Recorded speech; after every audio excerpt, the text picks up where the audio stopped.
Now, it's been called Legalization Day. Washington State, on the west coast of America, has become the first US state to legalize the possession of cannabis.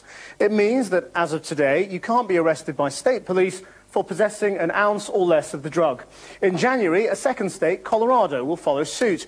So could it start a global shift in the way cannabis and other drugs are viewed in law? Matt Fry is in Seattle, in Washington State tonight. Matt. Well, Chris, we don't know about the global shift, but there's certainly a shift in America. But the overall picture, to be honest, is rather mixed, rather schizophrenic, if you like. So yes, it is legal here in Washington State. It will be legal in Colorado, but it is still a federal offense across the nation. There are still 800,000 Americans in jail because of cannabis, and it is still officially classed as a Schedule I drug, the same as heroin. And what I found rather surprising is there's been very little debate in this state about the health impact of legalizing cannabis. If anything, what people witnessed last night, they thought was a piece of history at the stroke of midnight. Does anybody need a drink? 4, 3, 2, 1. Not exactly New Year, but a new era for people who like cannabis. Everywhere else in America, you can still be arrested for doing this. Smoke bubbles of freedom. But not here, not in this state. So right. This is the BMW of smoking apparatus, for real. Thank them, amongst others. This is like when the first bricks came out of the Berlin Wall, and people saw, wow, the wall could actually just come down entirely. That's what it feels like. Their campaign has spent many years and over $6 million in advertising and lobbying to make marijuana mainstream through the ballot box. This is the new clean-shaven face of ganja. Although I love it. And look, the world doesn't end. And that's their point. Cannabis should be treated like wine or beer, legalized, advertised, and taxed. But they would never have got here if the ground hadn't been prepared by the widespread use of medical marijuana. Even the toasty rolls on the bottom are gluten-free. Gluten-free, but full of hash. This place is a medical dispensary that looks and feels remarkably like a candy shop.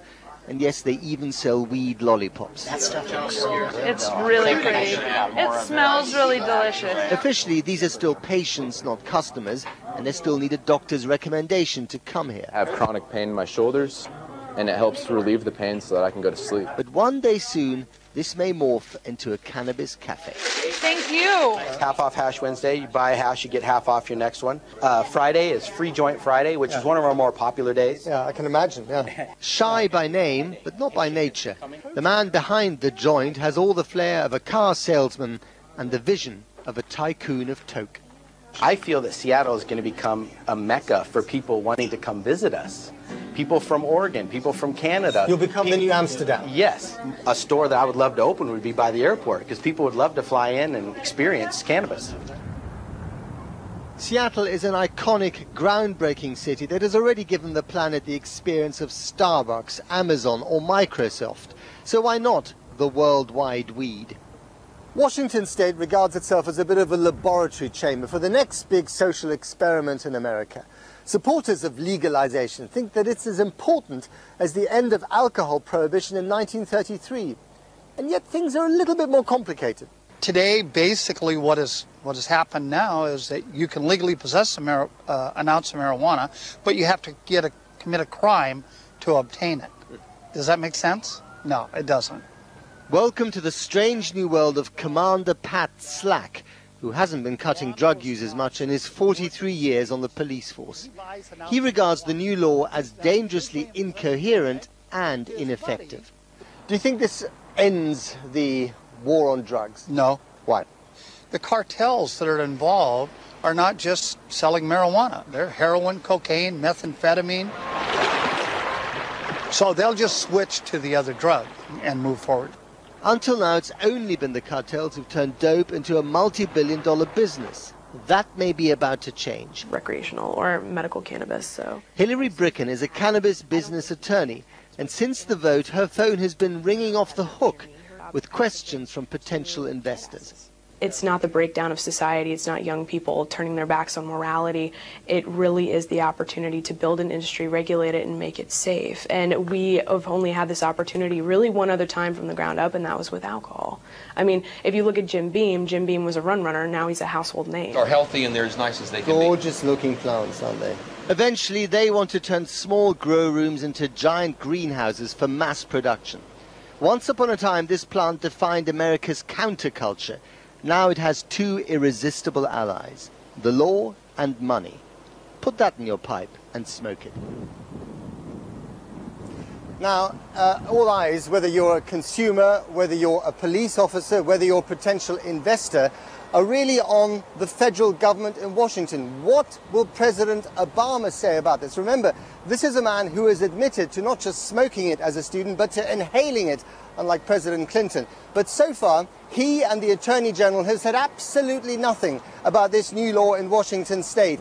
But until they do, we're very much in uncharted territory here. And I should add one thing. No one you talk to has a clue how this is going to impact on the so-called war on drugs. Thanks, Matt. So Washington is first to legalise cannabis in America. Colorado will follow in the new year. But what's happening across the rest of the world? Well, 25 countries have decriminalised the drug. To the south, most Latin American countries, including Mexico, Peru and Colombia, allow possession of small amounts for personal use. Across Europe, the drug has already been decriminalised in the Czech Republic, Portugal, Spain, the Netherlands, and in Switzerland you can even grow your own plants. All very well in the liberal West, but in parts of Southeast Asia, countries like Thailand and Malaysia carry heavy penalties for any possession. Although in India, you can smoke the drug freely as long as you're at a religious festival. Back here in the UK, cannabis was downgraded to Class C in 2004, but 4 years later, upgraded to Class B. So anyone charged with possession can be imprisoned for up to 5 years and 14 if caught dealing. Well, joining me now is Richard Branson in New York, who's in favour of legalising cannabis, and the author and journalist Peter Hitchens is here in the studio, who says we actually need stricter regulation. Richard Branson, is the war on drugs lost? Is it time to legalise? Well, I'm one of 18 global drug commissioners who spent the last 2 years looking at the war on drugs, and we've seen that for the last 40 years the situation has got worse every single year. The amount of people taking drugs has increased, and therefore what we've done is examine countries where they seem to have managed to reverse things, and places like Portugal and Spain, who have not sent anybody to prison for the last 10 years for any kind of drugs, are beginning to get on top of the problem, and they're managing to start reducing the amount of people who are taking drugs by, with heroin, they're giving clean needles, they're giving methadone, and they're weaning people off these hard drugs. So the Global Drug Commission feels that drugs should be treated as a health problem, not a criminal problem, and that should be the way forward. Peter Hitchens, if it works in Portugal, then why not here? Well, first of all, the jury is still out on what's actually going on in Portugal, and let's not rush to judgment. But this country has been taking part in the biggest experiment in drug decriminalisation in the world since 1971, the passage of the Misuse of Drugs Act, which effectively de jure began the decriminalisation of cannabis. And if you want to see the effects of very widespread decriminalisation of drugs, just look at this country. What we have, all the ills that we have, including 11, 12 and 13-year-old boys and girls in school now smoking cannabis and risking their mental health doing so without any serious restraint on them, is the result of the policies which Sir Richard Branson is pushing across the world. And you cannot conceivably say that there has been in this country any kind of serious war on drugs which has been lost. What's happened is that we've failed to fight any such war, and we now have in this country de facto decriminalised drugs. And as I say, the results are catastrophic. Okay. Well, I'm guessing you use the word pushing deliberately. So, Richard, how do you answer? Well, look, on the Commission, the Global Drug Commission, you've got 8 ex-presidents. You've got Bill Clinton and President Carter. You've got the ex-president of Switzerland. and basically they've all come out and said, when we were in power, we made a mistake. We attempted to do what happened with prohibition of alcohol in the 30s. We made a mistake. What we should have done was not sent our young people to prison, not locked them up. I mean, in America, you've got 800,000 kids who are in prison for cannabis, and the knock-on effects of that is horrendous. But what about Hitchens' points about health and the risk, the health risks? Look. I mean, people are taking alcohol or cannabis or smoking cigarettes today.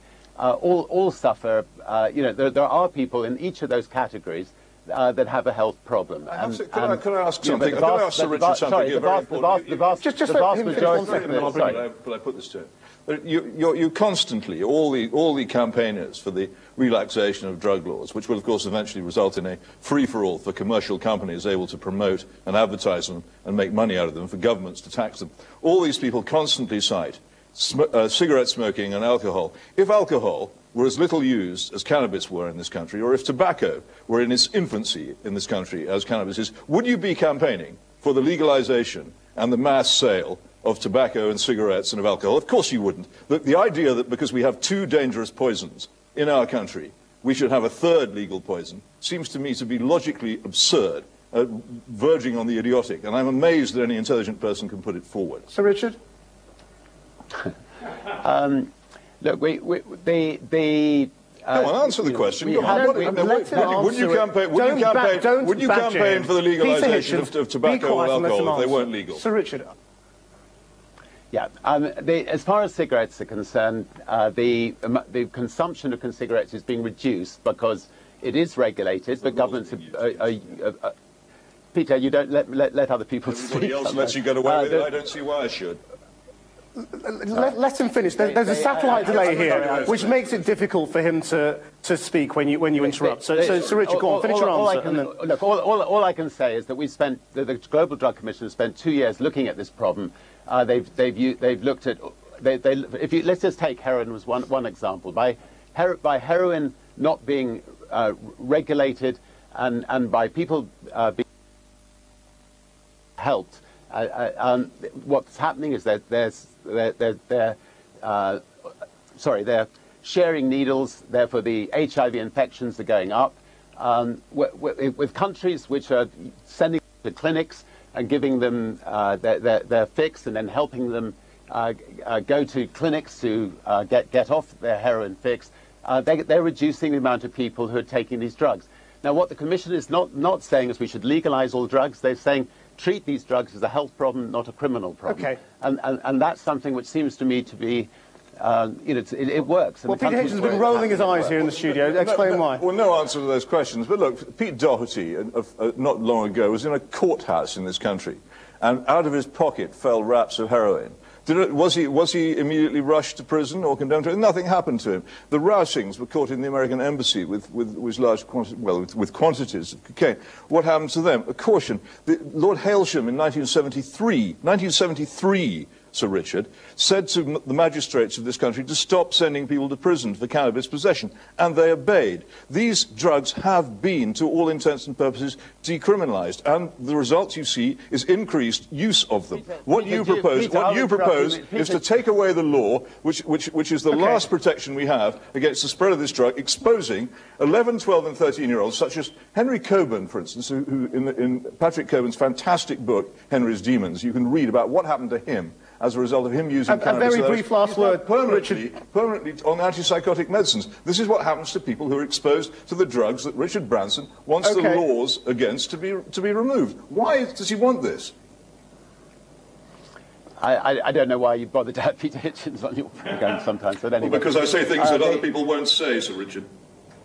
Yeah, but look, I mean, the studies show you to be wrong, and it is much better to not lock people up, which costs the state enormous amounts of money, but to help them. It costs about a third of the price to help people who have alcohol problems, to help people who've got drug problems. And surely it's much better that we get people, weaned off problems where they have addictions than send them to prison. And prison has not worked. Sir Richard Branson, Peter Hitchens, thank you both very much indeed.